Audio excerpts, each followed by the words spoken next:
Gentleman Jack Recap, Series 2, Episode 5. I should know better. Of course, I'd never say that out loud in front of anyone who mattered, but... Okay, y'all better stop on Marianne, because, oh my god, she is kind, she's loving, she's supportive, she's strong, and somewhere underneath that costume, she's actually pretty hot. So shut the up, I'm ready to see some Marianne redemption already. Episode 5 is the most political episode so far of the season, although all the episodes preceding this have been building up and hinting towards this political bomb. I saw some people online disturbed to find out that Ann Lister is a conservative, and it certainly is interesting. I mean, you'd think someone expecting the public to accept a same-sex marriage would be on the more progressive political side, but I don't think that's necessarily the only thing to focus in on here. One of the downright remarkable things in this story is that Anne is even allowed to have a voice or sway or even an open opinion when it comes to politics. It's worth noting that the real Ann Lister was absolutely conservative as well, holding the belief that not all women should get the right to vote, only property holders such as herself. For me, this just adds to the richness of Ann Lister as a character. She's this flawed person. She's a hypocrite. She thinks some women should get the right to vote, some, not all. Oh my god, is this a ritual with them? Like, is this their nightly ritual?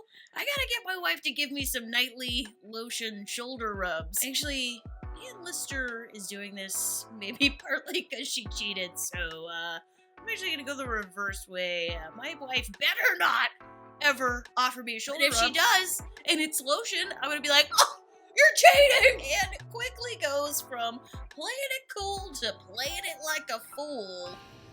You've been so attentive since you came back from Lawton Hall. Aren't I always? What made you say, I shan't leave you again? When? It was the first thing you said. Was it? When Anne Walker brings up the way Ann Lister initially greeted her after having returned from Mariana Lawton's, Ann Lister's all, what's that? What's that over there? What? I do not recall. When was it? I didn't quite. A little old-timey 1800s wax in the old ears. What was that you just asked? What made you say, I shan't leave you again? Only that I'd missed you. I didn't realize quite how much. Mm-hmm. Right, yeah. That's totally what you meant. Ann Lister kind of dodges the question here when Miss Walker's asking, why haven't you mentioned Mariana? And, I'd be suspicious too if I was Miss Walker. You send your woman off with the mission being, oh god, gotta make sure my ex doesn't stuff her head into a chamber pot or whatever. She comes back, and then nothing. I'd expect a full report. Like, give me the basics. What all went down? Who was there? Maybe give me a sample from underneath your middle fingernail. You know, the basics. Marianne asked to speak with Ann Lister about marrying Mr. Abbott, and Ann Lister turns into a huge...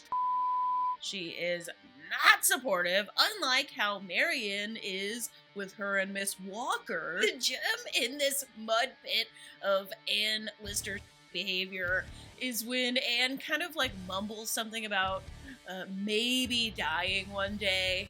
I suggest that you are unambiguously clear to him that if and when I die, If?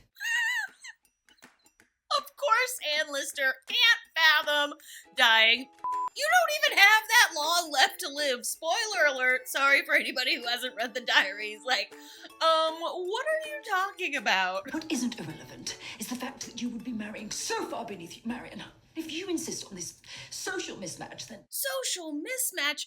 Jesus Christ, how unaware is Ann Lister here? That is the question. Like, is she just in denial?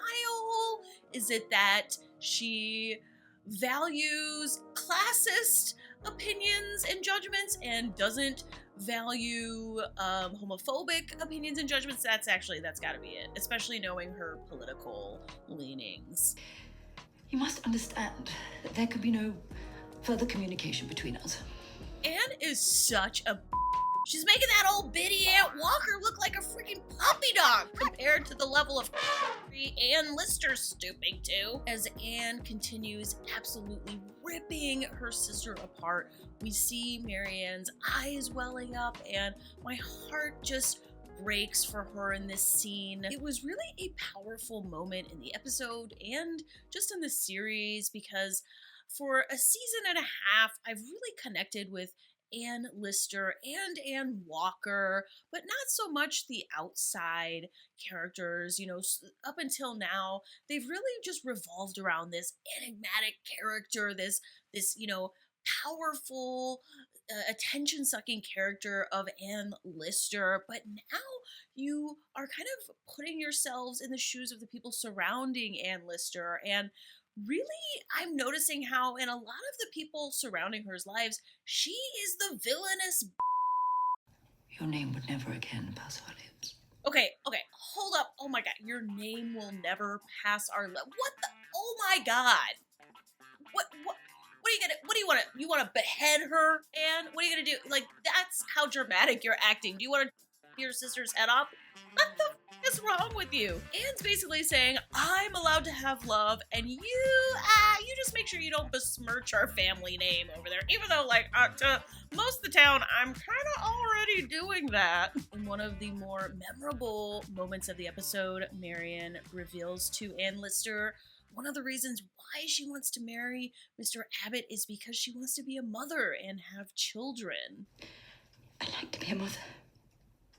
Bring in the awards. Bring in the applause, because holy Gemma Wellen in this scene is just giving us everything. Halfway through the episode, the town basically goes bat crazy.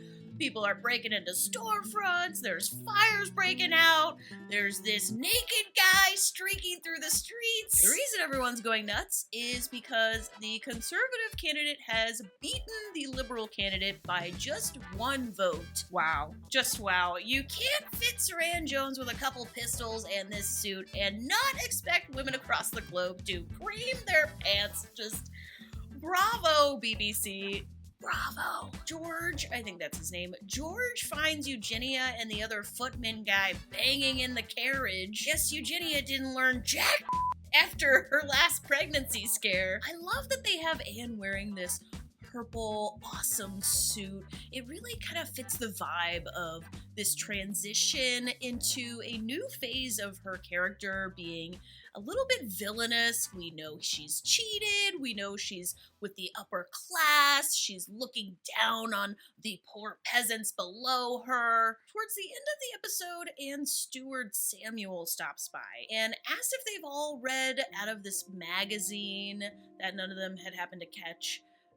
When they open it up, somebody has called in the marriage announcement of a Tom Lister and Miss Anne Walker. Anne and Anne laugh it off. It goes clean over Mary Ann's head, and everybody else in the room just is kind of like, awkward. Of course, you can see how Anne and Anne really feel about the situation when we cut to them in their private room, and they're both staring off into space like two angsty lesbians who've just been outed. What a fabulous episode.